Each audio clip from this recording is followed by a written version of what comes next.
Nobody tells you what the building sounds like when you're the only one left inside.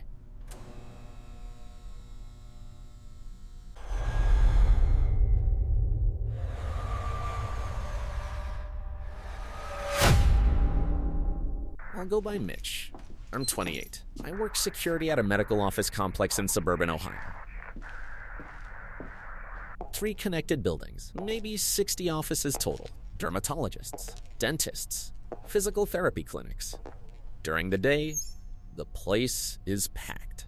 At night, it's just me, doing rounds from 11 p.m. to 7 a.m. My second week on the job, I noticed the elevator in Building C was running on its own.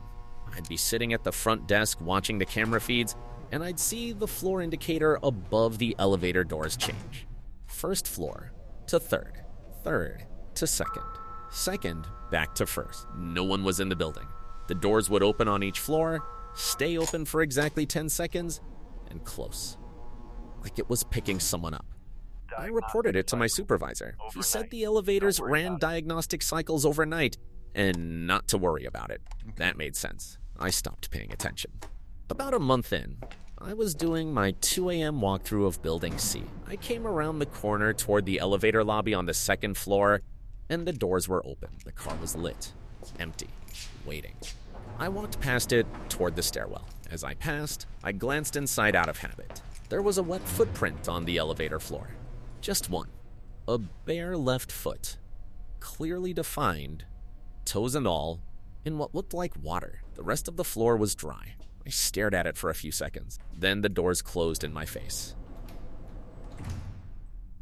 I took the stairs down and checked the first floor lobby. The elevator opened when I pressed the button. The footprint was gone. The floor was dry and clean. I told myself I'd imagined it, or that it was a cleaning residue I'd misread under the fluorescent light. 2 weeks later, same floor, same time. The elevator doors opened as I approached, which they shouldn't do without a call. Inside, the floor was covered in wet footprints. Dozens of them. Bare feet, different sizes, overlapping, all pointing toward the doors, toward me. The water was real. I could see it glistening. I could smell it, not clean water. It smelled mineral heavy, like well water or something pulled from deep underground. The doors started closing. I stepped back. As they shut, I heard a sound from inside the car. A single exhale. Long, slow, and wet, like air being pushed through flooded lungs. Then the indicator started moving. Second floor to third, third to second, second to first. The cycle again. But faster this time, much faster. The numbers were changing every 2 seconds, which was physically impossible for that elevator. It couldn't move between floors that quickly. I went back to the desk and watched the camera. The elevator camera showed an empty car, dry floor, no footprints, no water. But the indicator panel in the lobby was still cycling, and I could hear the machinery in the shaft working at a speed that made the walls vibrate. At 2:47 a.m., it stopped. The elevator returned to the first floor, and the doors opened. I watched on camera. The car was empty, but the overhead light inside the elevator was swinging, gently, back and forth, as if someone had just brushed against it on their way out. I still work there. The elevator still runs its cycles. I don't do walkthroughs of Building C after 2 a.m. anymore. My supervisor doesn't ask why. I think he already knows.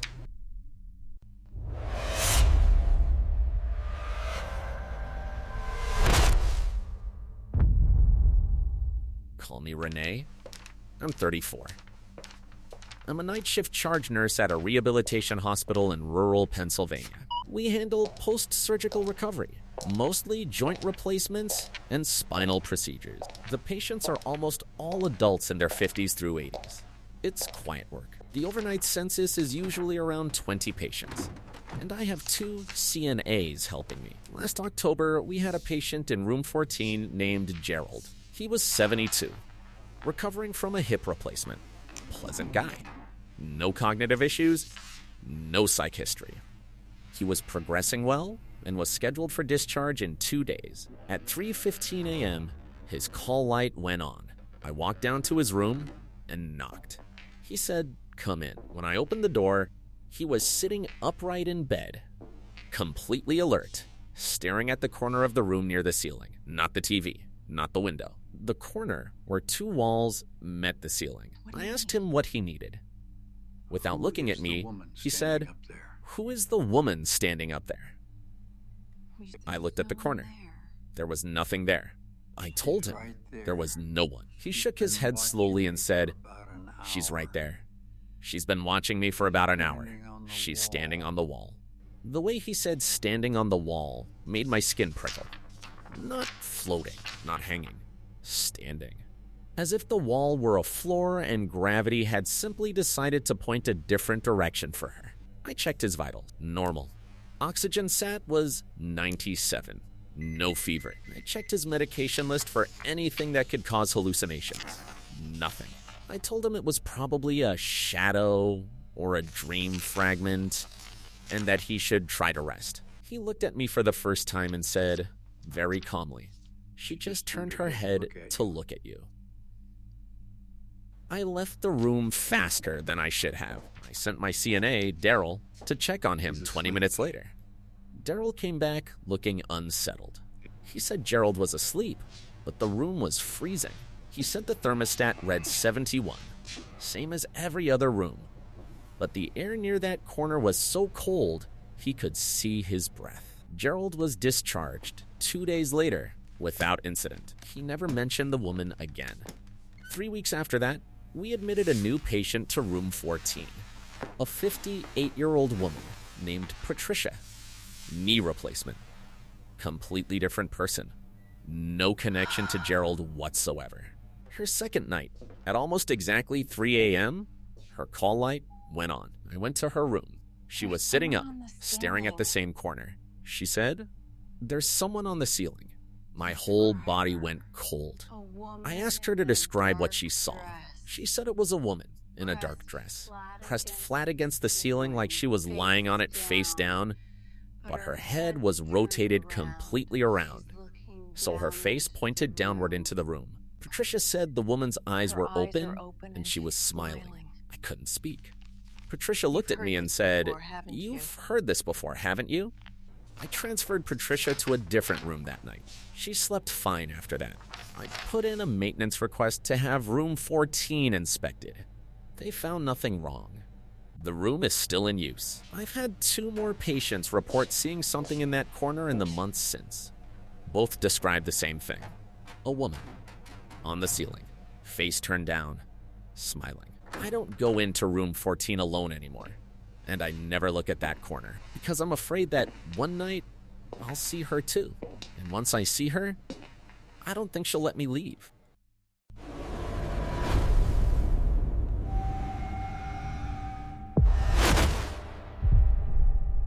I go by Sean. I'm 37. I manage a cold storage warehouse outside of Omaha. We store frozen meat products for regional distributors. The facility is 80,000 square feet, kept at minus 10 degrees Fahrenheit. During the day, we run a crew of 15. At night, it's just me doing inventory reconciliation from 10 p.m. to 4 a.m. in a heated office attached to the main freezer.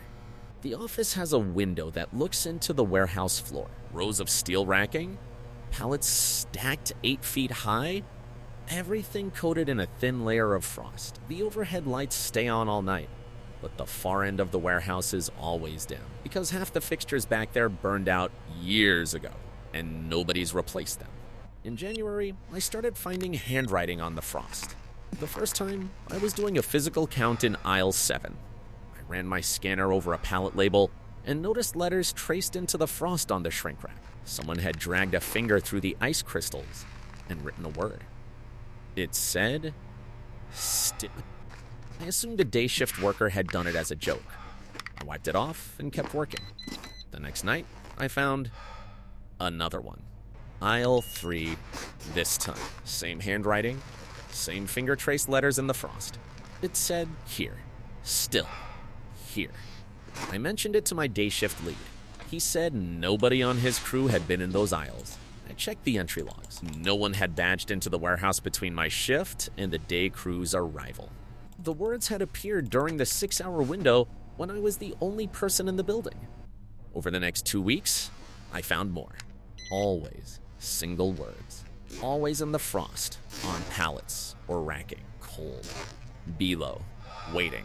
They appeared in different aisles each night, never in the same spot twice. The handwriting was always identical, shaky, thin letters, like someone writing with numb fingers. I installed a personal trail camera in aisle 5, aimed at a pallet where I'd found the word close the night before. I checked the footage the next morning. At 1:33 a.m., the frost on the pallet began to change. No hand appeared, no finger. The letters just formed on their own, the ice crystals parting slowly as if an invisible fingertip were dragging through them. The word that appeared was found. I watched that footage 6 times. There was nothing there. The temperature in the aisle didn't change. The air didn't move. The letters just wrote themselves in the frost while I was sitting in my office, 200 feet away. I should have quit. Instead, I did something stupid. The next night, I went to aisle 5 with a marker and wrote on a piece of cardboard, WHO. WHOAREYOU. I taped it to the pallet and left. At 2 a.m., I checked. The cardboard was untouched. But on the floor, in the frost that coats the concrete, someone had written a response. The letters were enormous, spanning almost the full width of the aisle. They said, "I work here." Beneath that, in smaller letters, "I never left." I looked down at those words and felt the temperature drop, not the ambient -10 of the warehouse. Something deeper, a cold that felt directed, focused, like standing in front of an open grave. And then I heard breathing, not from any direction, from below me, from under the concrete floor. Slow, rhythmic, and deep, like someone asleep directly beneath my feet. I ran. I made it to the office, grabbed my keys, and left the building. I sat in my truck with the heat on full blast for an hour. The next morning, I pulled the building's history. The warehouse was built in 2003 on the site of a meatpacking plant that had operated from the 1950s through 1997. During demolition, workers had poured new concrete over the old foundation without fully excavating it. There were sections of the original basement still sealed beneath the current floor. Sealed, but never filled. I contacted the property owner and asked if anyone had ever gone missing from the old plant. He went quiet for a long time. Then he said a worker disappeared in 1989. They searched the plant and never found him. The case went cold. When they demolished the building, they didn't dig below the foundation. There was no reason to. I think there's a reason to now, but I haven't gone back to check. Because whatever is writing in the frost told me it never left. And the breathing I heard beneath that floor didn't sound like something dead. It sounded like something patient. Something that's been waiting under 6 inches of concrete in the dark for 35 years. And it finally found someone willing to read what it's been writing.